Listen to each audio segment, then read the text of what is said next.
gold between Katarina Witt and Rosalind Sumners. We don't know who's going to win, but one thing is for certain. Whoever wins tonight is going to spend much of the future in the spotlight. Right now, let's have a look back at the tradition of some past ladies Olympic figure skating champions.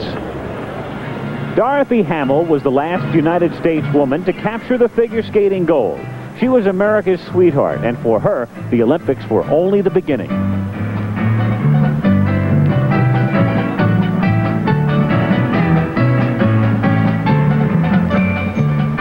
Dorothy's post-Olympic career now includes a variety of commercial endeavors, and she continues to charm audiences with her skating. But despite her successes, she found the transition to the world of big business a harsh one. When I turned professional, people expected me to know everything, and really, I had only skated. I, went to school, but not that much. I trained for Olympics, and that was all.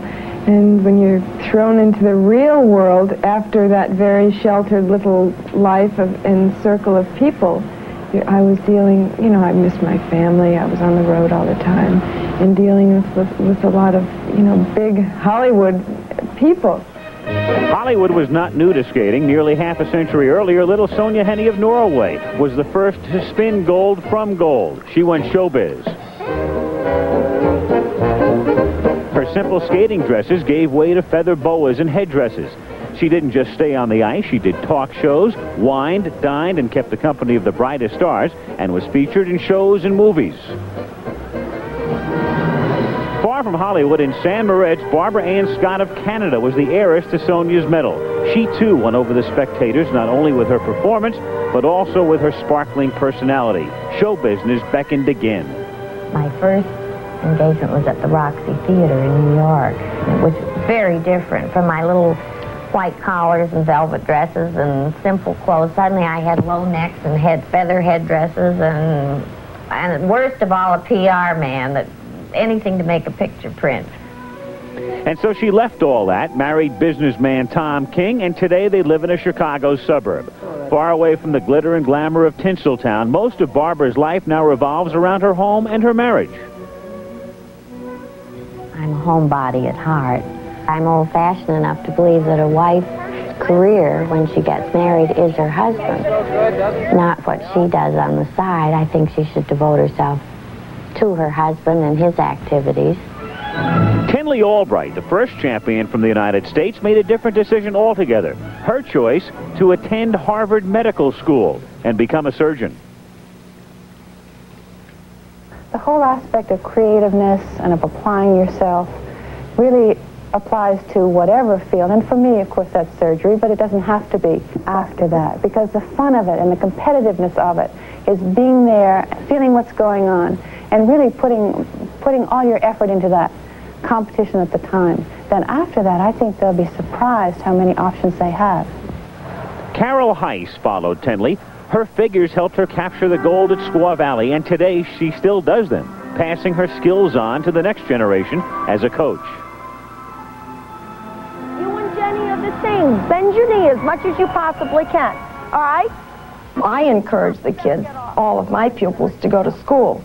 I think when they're in the classroom and they win, say, a regional championship, their school friend next to them will say, well, that's wonderful, but how'd you do on the math test? And it puts it all back into a proper perspective.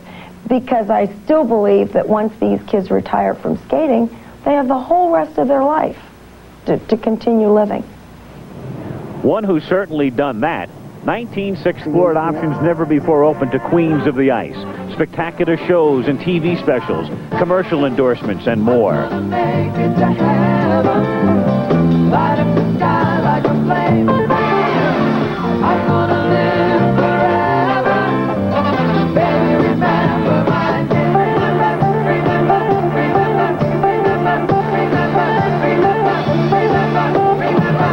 Remember my name.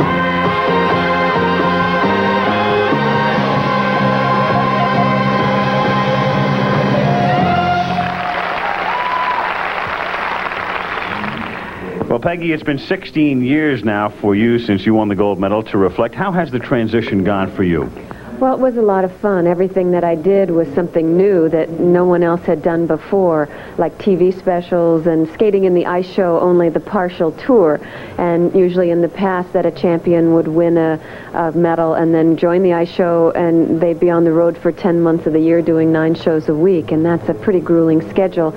So I had the flexibility of being able to do a TV show and then also get the experience of learning to skate in the ice show and learning how to perform. And I always felt like the gold medal was something that helped me get my foot in the door, but getting the other foot in was a lot of hard work. And I've always maintained that Olympic medals are no guarantee of you being successful in the entertainment field, that you have to work just as hard at maintaining your Olympic image after you win as you did getting it. Well, the Olympic tradition will continue tonight, and there is also one fascinating contrast. Think about this now, the American against the East German. If Katharina Witt wins, what about her future? We know that if Rosalind Sumners wins, it has to be worth millions of dollars to her. We still see a lot of Dorothy Hamill these days, but how many of you recall that in 1980 the Olympic gold medalist was Annette Putsch of East Germany? A good point, which is not to say, however, that Katharina Witt on this particular evening is any less motivated than Rosalind Sumners of the United States. Certainly not on the basis of their performance in these championships so far. Now, we're going to be coming back for the final round of skaters, and by the luck of the draw, they will be the last 2 to skate. And by the mathematics of it, it works out to this, very simply. If either one of them, if either Witt or Sumners wins the free skating phase tonight, they will win the overall championship.